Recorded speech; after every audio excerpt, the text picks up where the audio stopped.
The vast expanse of Nevada's Badlands stretches endlessly to the horizon.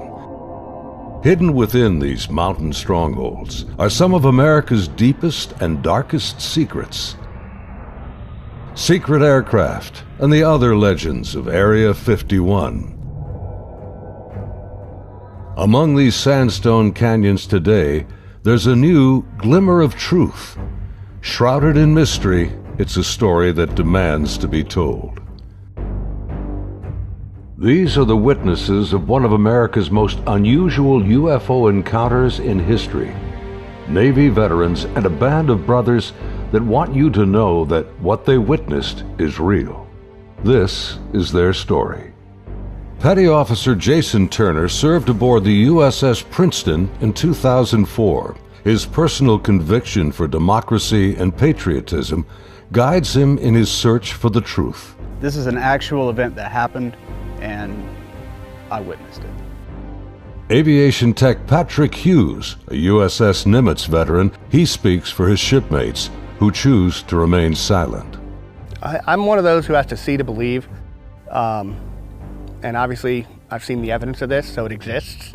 Top Gun Air Intercept Controller Kevin Day and Fire Controlman Gary Voorhees, both from the Princeton, served together in the ship's Combat Information Center. They saw them first, whatever it is they are. They wanted to show themselves, whatever they were. I don't think they wanted anything really to do with us. They were literally breaking the laws of physics in my eyes. These sailors are here for truth and vindication, and their story goes back over a decade to a time and place that marked a departure for all of them, both in their Navy careers, but also in their knowledge of the limits of man's technological understanding of our world.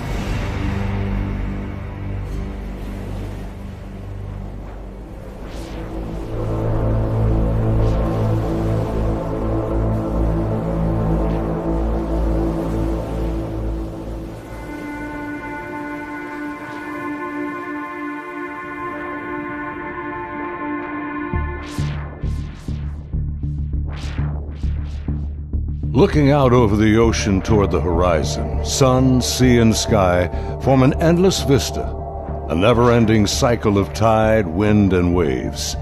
Here, far from shore, strange events have unfolded.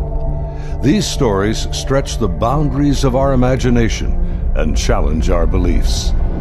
This is a true story of such events from the accounts of the sailors and naval aviators who experienced them. Professional military service members who want the world to know that what they encountered is real. Even more troubling, our military has no explanation. The answers seem to elude everyone, like reflections on the waves, yet they are out there.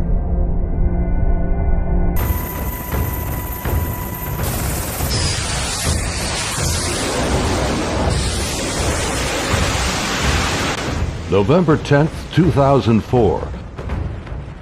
90 miles southwest of San Diego, California, in the Naval Operations Area, the Nimitz Carrier Strike Group and her complement of warships and the aircraft of Air Wing 11 are conducting a routine 2-week training exercise.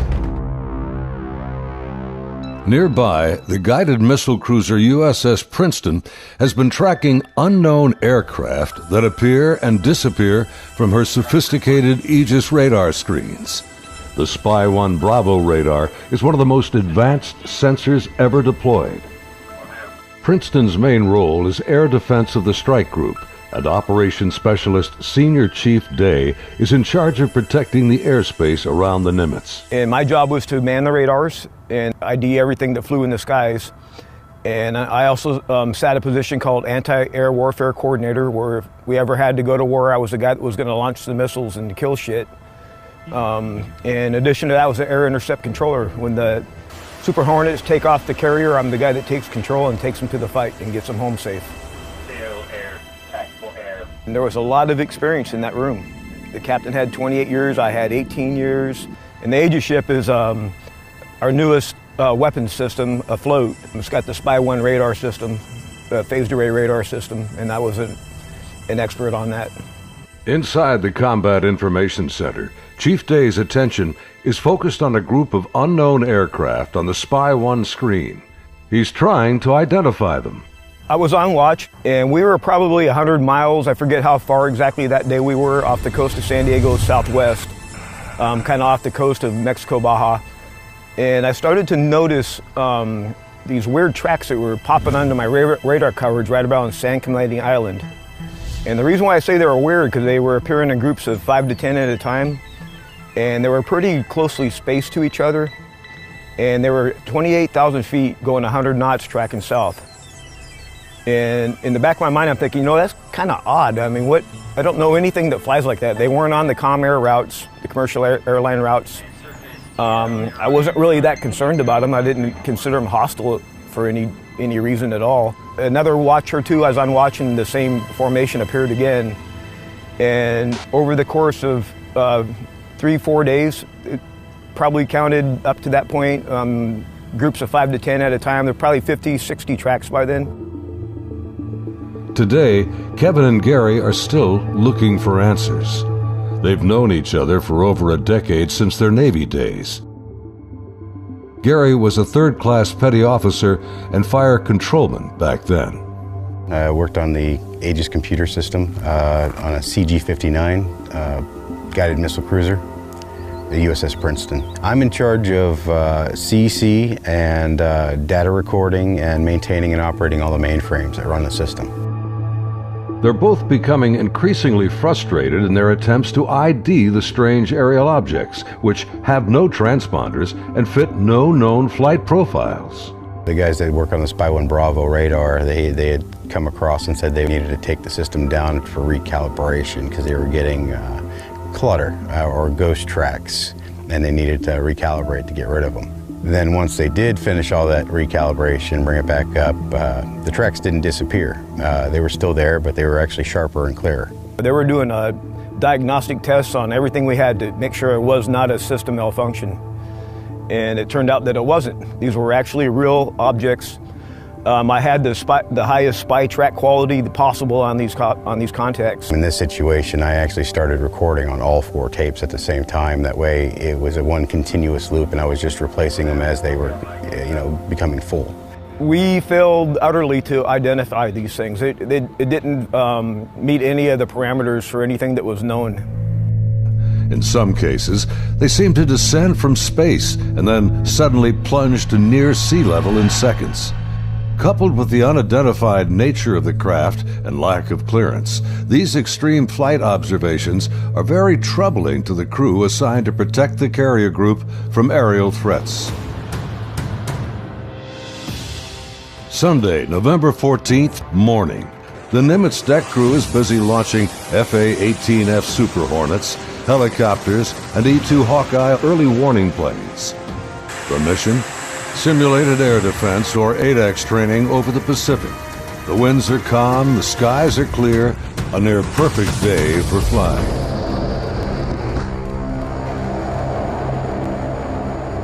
As they launch, the Black Aces Squadron has no knowledge of events happening nearby.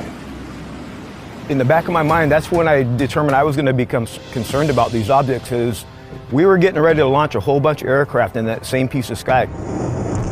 Fast Eagle climbs out to 20,000 feet and heads to the cap station about 40 miles south of the carrier. The cap is a rendezvous point used to form up with the other airplanes. Just 25 miles separation. The commander of Fast Eagle has over a decade in the air wing. His wingman for the day is a new pilot, a young officer on her first carrier deployment. She's paired with a senior pilot, her backseat weapons system officer for the mission. He will manage navigation and the advanced radar and targeting pods on the aircraft.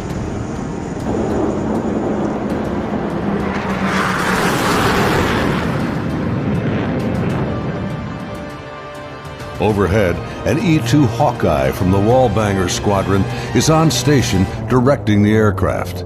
Banger provides eye-in-the-sky command and control during carrier flight operations.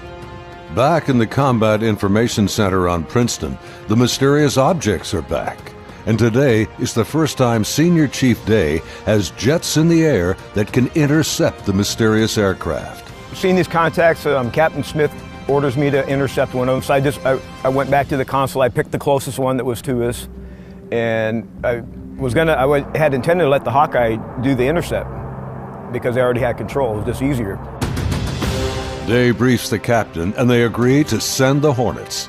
The air intercept controller aboard Princeton, call sign Charlie, radios the Hawkeye and takes control of Fast Eagle. Banger, Charlie. Charlie's a banger, good.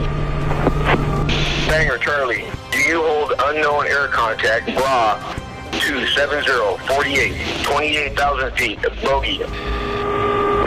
Charlie, banger, negative. Radar picture is clean. The E-2 radar operators have been frustrated in their attempts to get a radar return on the unknown aerial target that Princeton is tracking.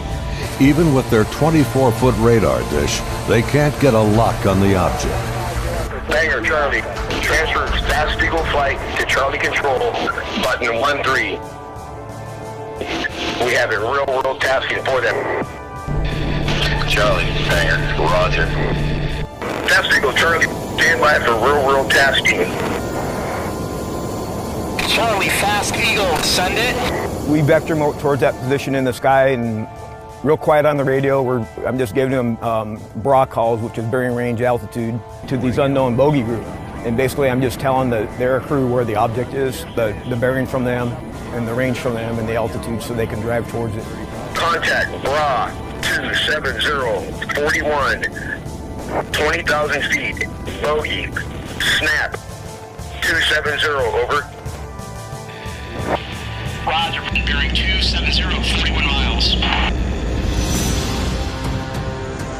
100, go trail. 100. Say state. State 12,000 pounds.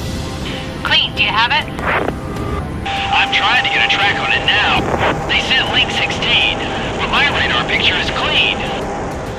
The next radio call takes everyone by surprise. Fast Eagle 110, say loadout.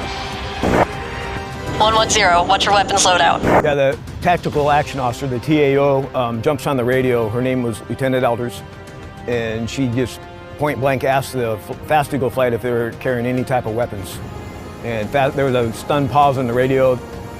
Wings clean, Princeton. We just have CADAM training missiles, and they're not coming off the rail. We're in an exercise environment, and the last thing we wanted to do is start shooting stuff. Now the controllers have the pilot's undivided attention. Normally, the squadron doesn't carry live ordnance when training. What do you guys think that was about? What, about the loadout? I have no idea. Maybe it's drug runners or something. Yeah, it could be. Or a lost assassin out of SoCal. I don't like this. Fast Eagle, Charlie, contact bra 160-34, 8,000 feet, bogey.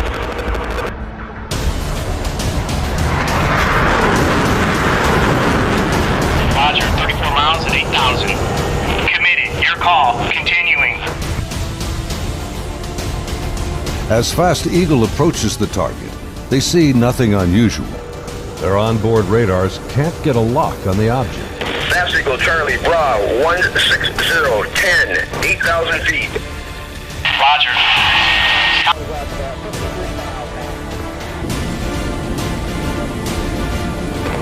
Fast Eagle, Charlie, merge plot. Basically what the merge plot means on the radar, you got two objects in the same vertical piece of sky, so when I'm looking at the 2D display, it looks like a one radar blob now. Confirm the object appears stationary. I had it at 17.7. Showing, again, basically no airspeed on it. Hey, you guys seeing us? What is that?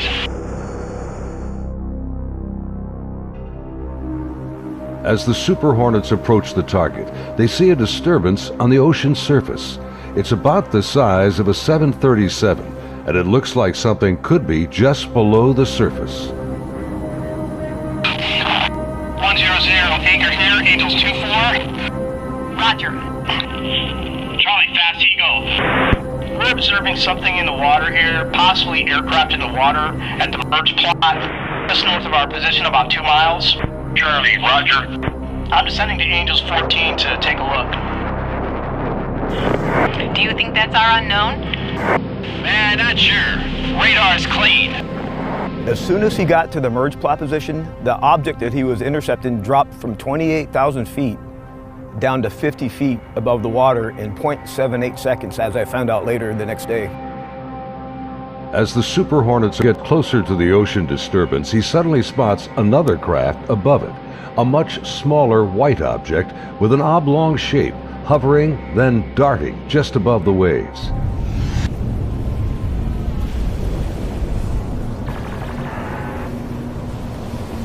The object is moving around erratically, seemingly focused on the white water.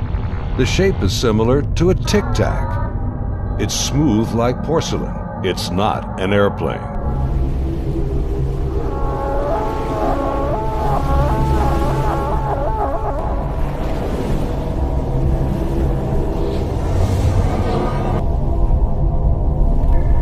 Suddenly, the object begins to rise into the air.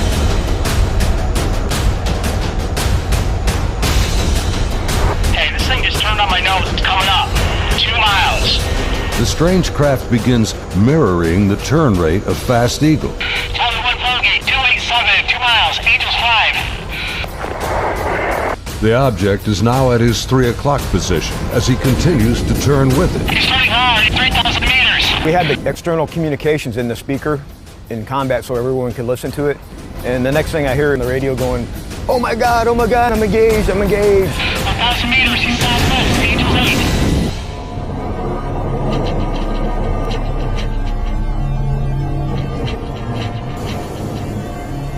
The commander is now about a mile away as he maneuvers his Hornet to get behind the unknown craft. It's about the size of an F-18, about 47 feet long, and it has no wings. As the dogfight unfolds, he quickly turns and dives to bring his jet's nose ahead of the object to close the distance.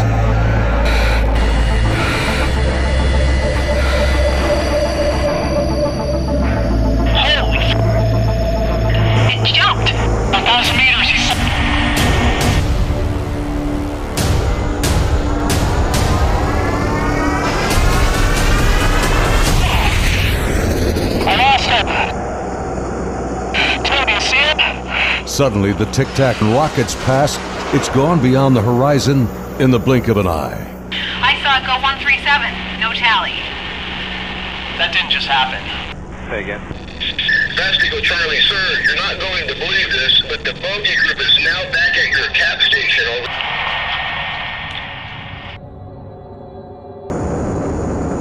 As Fast Eagle returns to the area of the ocean disturbance, the object is gone, and the sea is once again calm.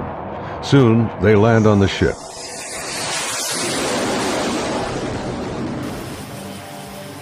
Back on board Banger, the flight crew has been listening to the radio transmissions from Fast Eagle. The crew has been tracking the intercepts on their advanced display systems called the CEC. One of the radar operators, who wishes to remain anonymous, describes hearing the fear in the pilots' voices, and he knows this is no drill. I had a good friend who flew on the Hawkeyes. We've been calling him Roger to protect his identity because he didn't want to come forward at this time, but he wanted to contribute to the story to verify that it actually happened. So there were 5 people in the airplane.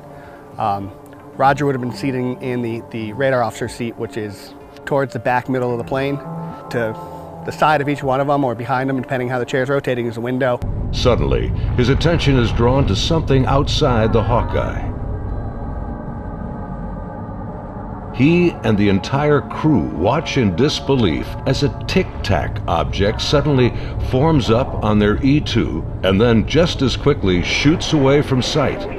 The crew is left in disbelief.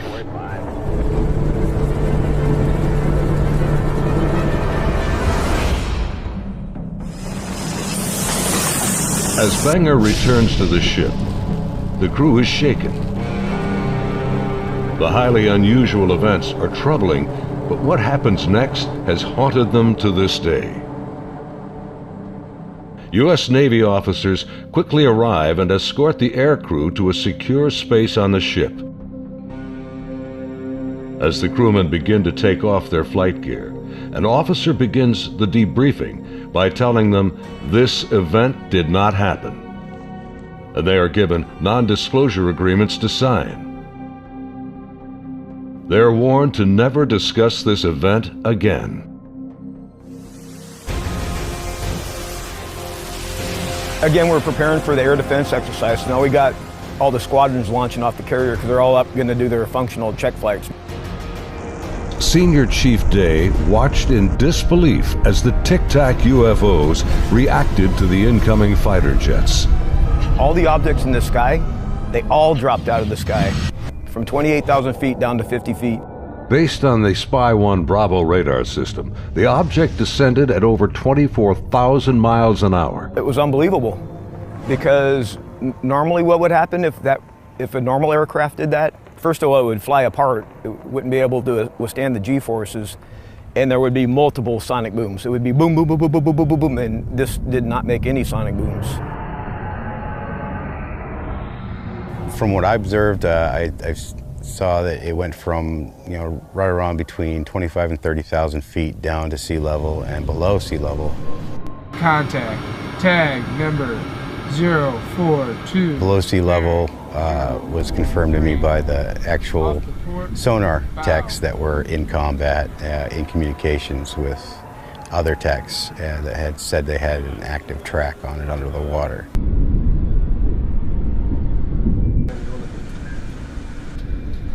They're talking with their sonar guys on the sub that was with us, and I mean, I was told directly that it did go underwater. It went from being in the air to underwater. From what they were saying, it was going averaging about 500 knots under the water. So it did slow down when it hit the water, but it didn't affect it inertially. After the intercepts, both Kevin and Gary climbed up to the ship's bridge wing to get a better view of the objects through the binoculars. We'd go up to the bridge wing and look at them through the big eyes, which is heavily magnified binoculars that are out on the bridge wing of the ship. Even when I was off watch, I was usually up in combat anyway, and I was sitting at the console. I just picked the closest object to us, and I got the relative bearing from the ship, slave over to the relative bearing of about the right altitude, and saw this white light in the sky. The movements were smooth to erratic. They just moved from one point to another. It was always a very sharp and clean movement. It always felt like a constant speed, not like speeding up. Just it needed to go to that point, and it decided to do it at this speed. And then it would just go from nothing to the speed they were going to go, and then stop at the next point. Meanwhile, back on the Nimitz, aviation tech Patrick Hughes is working to secure the classified data recorders from the Hawkeye that encountered the Tic Tac. We pull out their hard drives. We call them RMCs. We call them bricks because they physically heavy like a brick.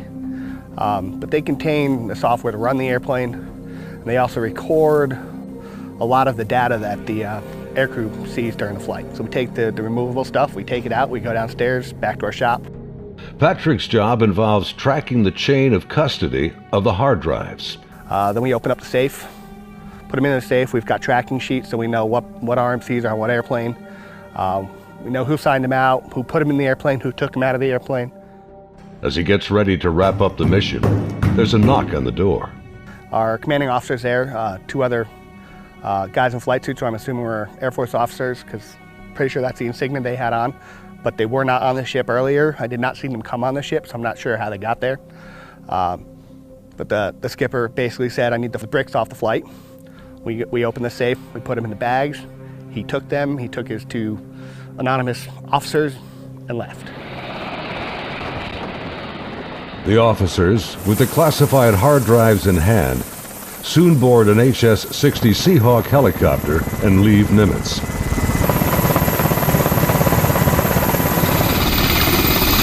Soon thereafter, Petty Officer Voorhees has his own visit by unknown officials on the Princeton. Once they landed and everybody got off, then about maybe 20 minutes later, I got called in to have all my data recording tapes turned over. And then also told that I needed to reload CEC because it had been wiped. So it was, so I turned over all the tapes, and then they also said if there's any even blank tapes to erase anything else that's in the shop. Well, they were plainclothes people that came aboard on the helicopter. It was my chain of command that took control of the tapes from me. The helo left with them after that, so because we went right back to flight ops. The link between the Tic Tacs and these men is unknown. How they became aware of the UFO encounters and how they arrived so quickly on board after the event is also a mystery. The video you are now watching is the actual gun camera FLIR footage of the Tic Tac taken by a later flight. This is the first video ever released by the U.S. government showing military planes engaging UFOs. The advanced targeting pod, known as ATFLIR, works in both TV mode and infrared mode.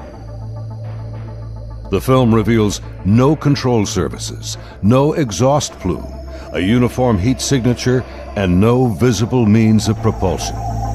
Gary and his shipmates saw the FLIR film on their consoles and on the secret LAN aboard the Princeton. It was a much clearer video. You could see the shape of the ship. You could see it, moving.